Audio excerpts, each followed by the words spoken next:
All right, hunters, so if you're joining me, if you're coming from my part 1 video of building this blind, this is obviously part 2.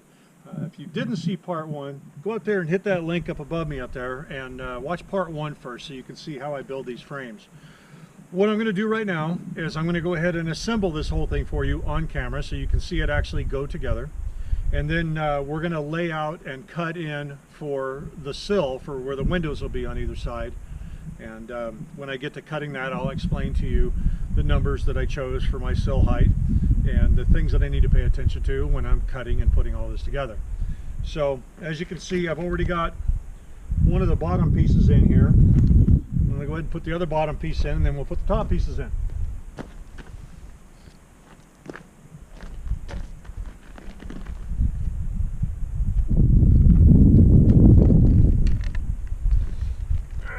Went in pretty easy.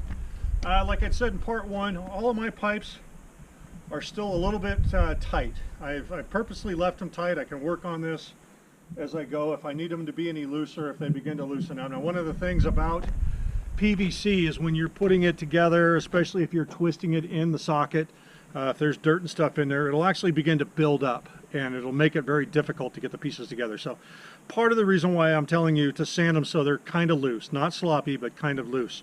But if you do make them too tight, at least you can always sand them down a little bit more if you need to. If it sounds like I'm yelling, it's because we got a little bit of breeze here. So I'm just trying to talk loud enough so you can hear me. So here I've got B, and like you saw in part 1, I labeled one side with A and B. So let's get this put in.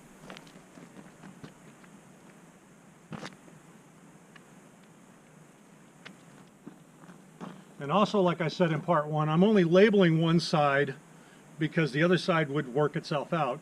Now, the reason I'm labeling these is because I'm just not good enough to just grab a screw gun and drill a hole in the exact same angle. So each one of these 4 corners, the hole angle is going to be a little bit different. So it's important to have your alignment laid out some form. And here's A.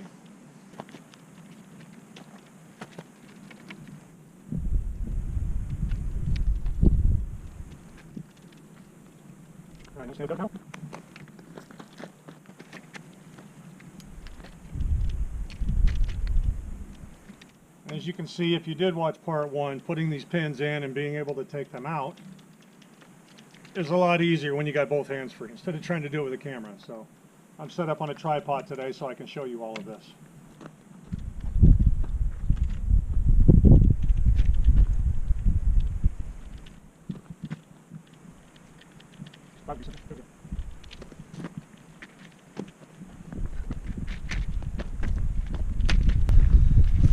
All right, there's the frame all stood up, all put together. You can see it's pretty light, easy to move around. So now what we're going to work on is I'm going to lay out for a sill piece to go across here, and I'm going to cut in and glue in these T's. Now I'm going to use a 5-gallon bucket as a seat. Most likely I'll have one that has a really nice comfy pad on it so I'm not sitting on a hard plastic bucket for a couple of hours.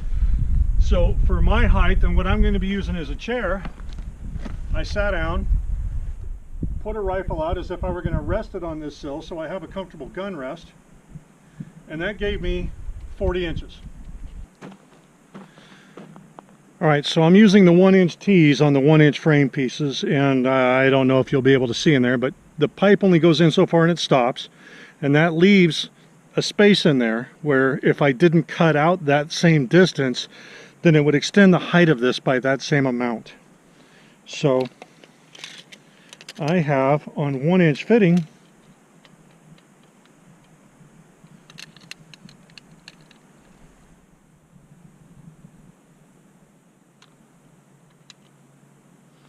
I have 1 3/8 space in there that I need to cut out.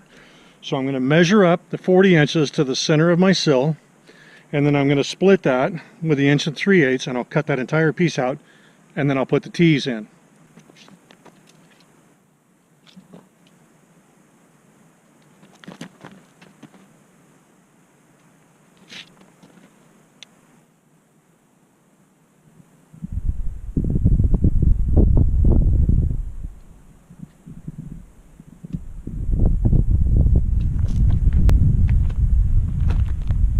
So one of the numbers that I stated in the part 1 video was I was talking about the inside dimension of the pipe in order to work with my canvas. And I realized after I'd watched the video and edited it that I had only stated the height number, which was 71 inches. My canvas finished at 70 by 48. So I made the inside dimension of my frame 71 by 49. Now, what happened there is on a 10-foot piece of material, by cutting it down in height, because that was all I could get out of the height of my canvas, it allowed me to make it approximately an inch bigger than what my initial plan was. Therefore, I'm stretching the canvas. So I hemmed the sides of the canvas at 48. Follow all that? All right, let's get some pipe cut.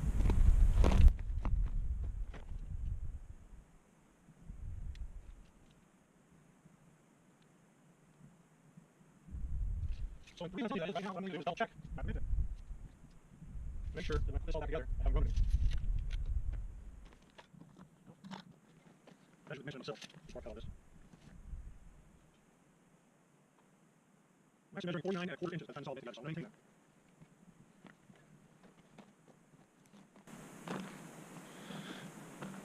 that. On these T's, there's a seat that the pipe goes in on my 3/4 side, and I have to account for that. Now it turns out that that stop in there is the same as would be the outside of the 1-inch pipe going into here.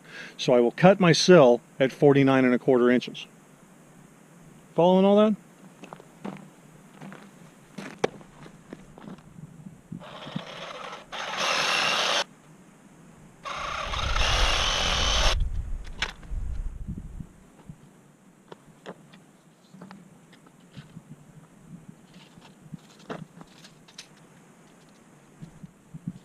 Of course, I won't be updated, I can tell you that.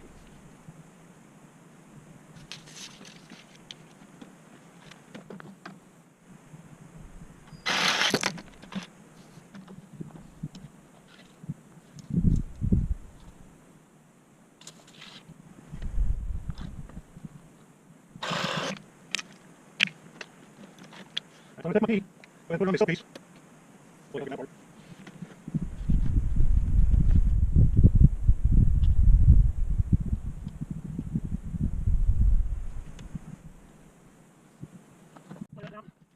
Side, I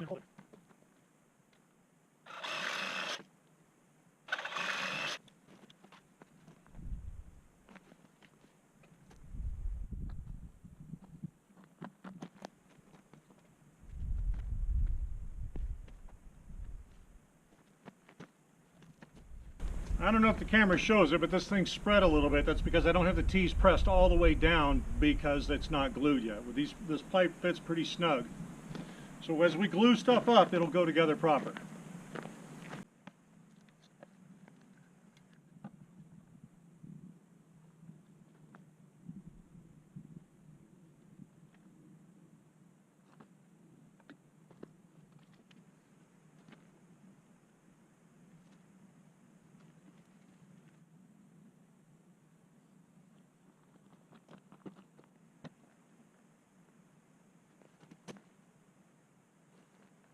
Here.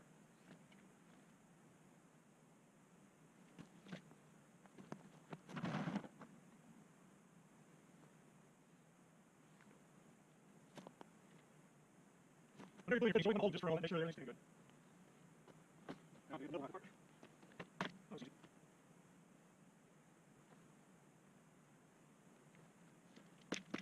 All the way in, keep your line.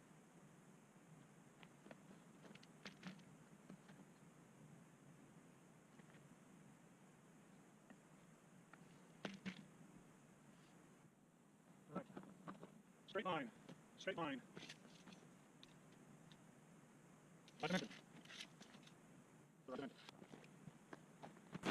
You get the idea of that part, so now I'm going to go ahead and glue in my vertical on this.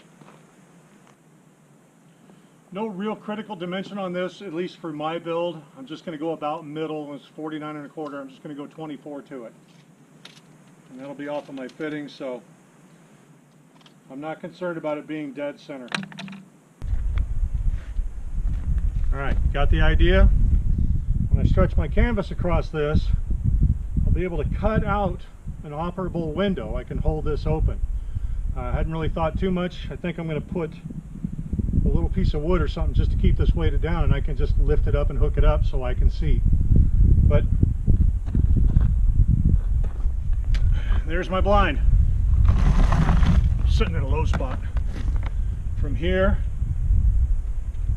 I can rest my rifle. If I need to pad my seat up a little bit to have a better angle, I can do that as well.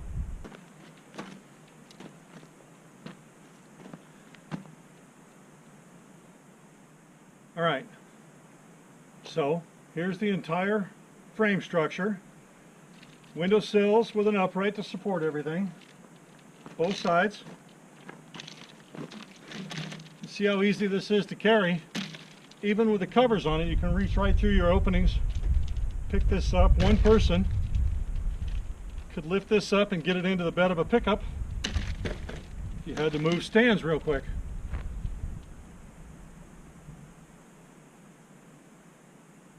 All right, now let's work on putting the sides on. All right, so now we're going to install the canvas. You can see this one's already got zip ties in it. I did actually put a piece on here just to see how it was going to fit, and I realized I had done that before I put in my sill and my vertical. But I also wanted to show you guys putting one of these on.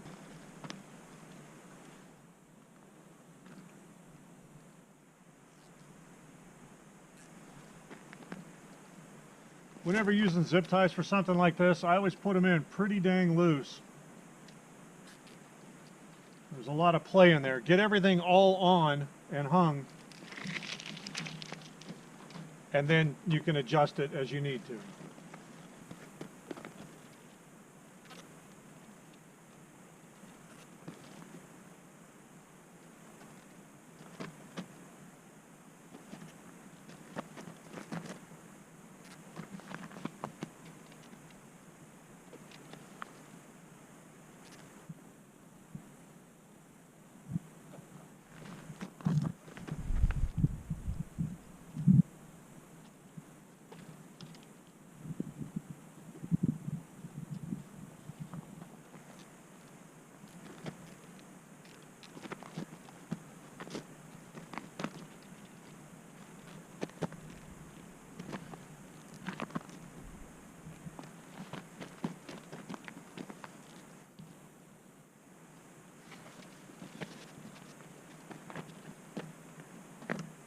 We see you.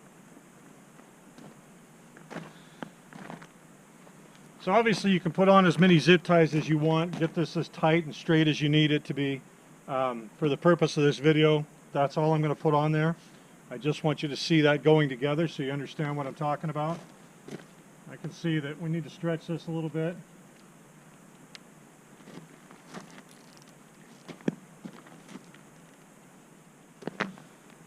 That's one of the sides put on. Get you a little handful of zip ties and get started with this.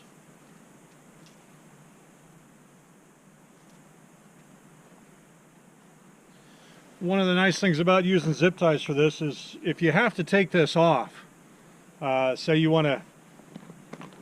paint a set of these so that on one side of it you've got a desert camo, on the other side you've got a forest camo, whatever type of camouflage you want to put on there. You can paint both sides of this. Some of the versatility I was talking about with this. You could actually have two different camo schemes on one unit covered. Cut your zip ties off. When you're going to go to a different location, turn it around, put your other camo on, zip tie it all right back on. It all just goes right back together, real simple. One of the other things you can do with this, when you're in camp, you take the roof off of it, you hang your solar shower up in the tree above this, now you got a shower stall. Put a 5-gallon bucket in there. So there's a lot of videos out about 5-gallon bucket porta potties. Most of them use a plastic bag that you line it with. You take a piece of the foam pipe insulation and you put it around the rim. You've got a nice comfortable seat to sit on. So when you're in camp, you've got a knockdown portable bathroom as well. Plenty of room for a shower and a toilet. Yeah. Like I said, a lot of versatility to this simple little building. Let's go ahead and get this put on.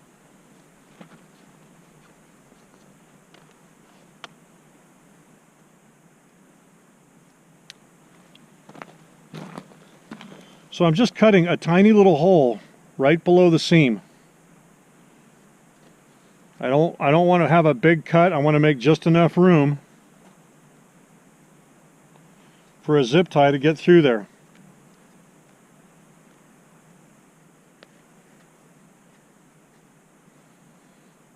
That's all there is to it.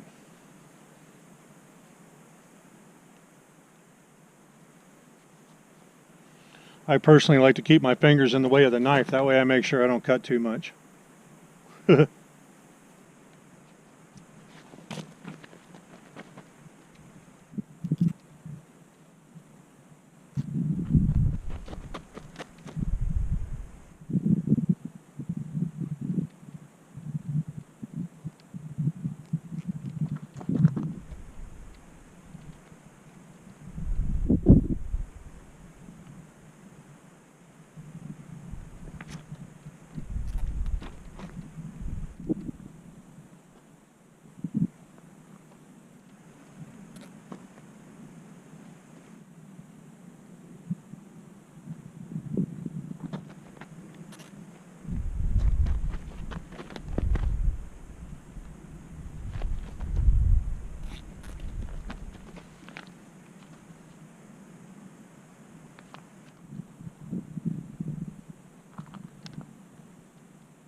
More zip ties.